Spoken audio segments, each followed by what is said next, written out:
जब भारतीय जनता पार्टी बौखला करके रविंद्र आपके निरंजन राय के घर पर कल 9:00 में हेलीकॉप्टर से जा करके आप सब लोग जानते हैं कि किस तरह से हेमंता बिश्व शर्मा, निशिकांत दुबे और पुलिस के पूरे वर्दी के साथ पहुंचा और उनको हेलीकॉप्टर से लेकर के उड़ गया कि आपको चुनाव नहीं लड़ना है, आपको भाजपा का समर्थन करना है।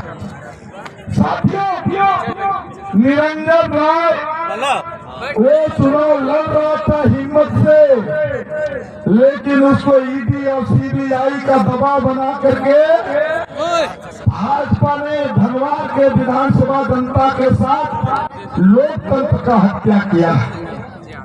हम इसलिए बात बोलना चाहते हैं, चुनाव हम जीते, निरंजन राय जीते, कोई जीतता, लेकिन किसी के साथ जोर जबरदस्ती करके हिंदुस्तान के अंदर में पहली घटना है, झारखंड के अंदर में पहली घटना है कि देश के गृह मंत्री हेलीकॉप्टर भेजते हैं और उनके घर से उनको उठवा के और रांची ले जाते हैं। ये कितना अफसोस की बात है। क्या इस देश में, इस राज्य में लोगों को चुनाव लड़ने का हक नहीं है? क्या अपने आप को जो हमारे बाबा साहब संविधान में दिया तो 2 ही चीज दिया है कि गरीब के बच्चा भी चुनाव लड़ सकता है, अमीर के बच्चा से ही राजा पैदा नहीं होता।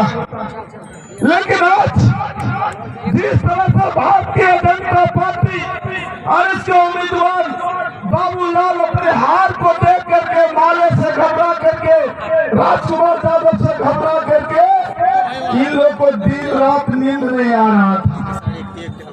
क्या होगा बाबूलाल का?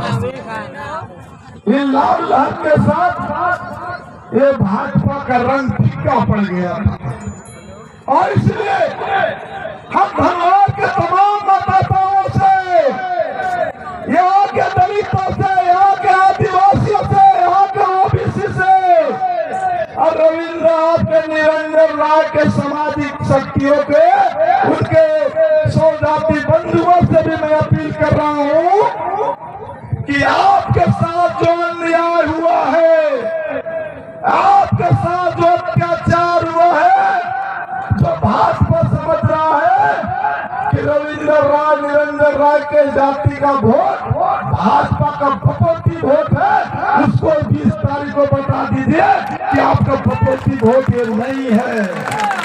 और इसको 20 तारीख को यहाँ के तमाम लोग मिल करके इतना बटन दबाइए, इतना बटन दबाइए, बाबूलाल जीतने का खवाब तो छोड़े, उसका जमानत जब्त करा देना है। ये बात आपको सोचना, यहाँ के नौजवानों ने, यहाँ के दलितों ने, यहाँ के पिछड़ों ने, यहाँ के अकृतों ने ये बात तो समझ गया है कि भाजपा कोई अपने नीतियों पर भरोसा नहीं है, अपने विकास पर भरोसा नहीं है। बाबूलाल जो अपने आप को कह रहा था कि झारखंड में 1 लाख, यदि वो बाबूलाल है तो फिर निरंजन राय से डर क्यों गया?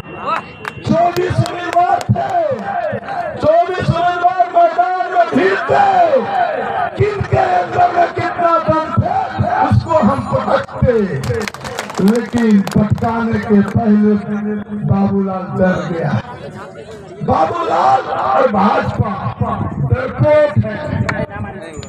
हमने 9 बार विधानसभा, लोकसभा चुनाव हारने का रिकॉर्ड बनाया है, लेकिन मैं लड़ते रहा, हिम्मत नहीं हारा। 2014 में विधानसभा चुनाव जीता, लेकिन बाबूलाल जैसा दल नहीं बना। जिस पार्टी को बाबूलाल मरांडी ने अपने हाथ से बनाया, उसी पार्टी को मिट्टी में मिला दिया और भाजपा ने विलय कर दिया। जो बाबूलाल कर रहा था 2014 में, 19 में बीजेपी के खिलाफ वह तो पानी पी पी करके गाली दे रहा था कि बीजेपी ने हमको बर्बाद कर दिया, बीजेपी ने हमको कहीं को नहीं रहने दिया, बीजेपी हिंदुस्तान के अंदर रहेगा, यहाँ के आदिवासी दलित को टोला लेके घूमेगा। बीजेपी अदानी और अंबानी की पार्टी है, इसलिए हम बीजेपी में नहीं जाएंगे। हम दोस्तों कुतुब मीनार से दूर जाना पसंद करेंगे, मरना पसंद करेंगे, हरिद्वार में पूजा करेंगे, बाग में खेती करेंगे, लेकिन चुनाव विधानसभा का हुआ और चुनाव के 27 दिन बाद जीतने के बाद बीजेपी के गोद में चले गया। इसलिए यहाँ के तमाम नौजवानों से बात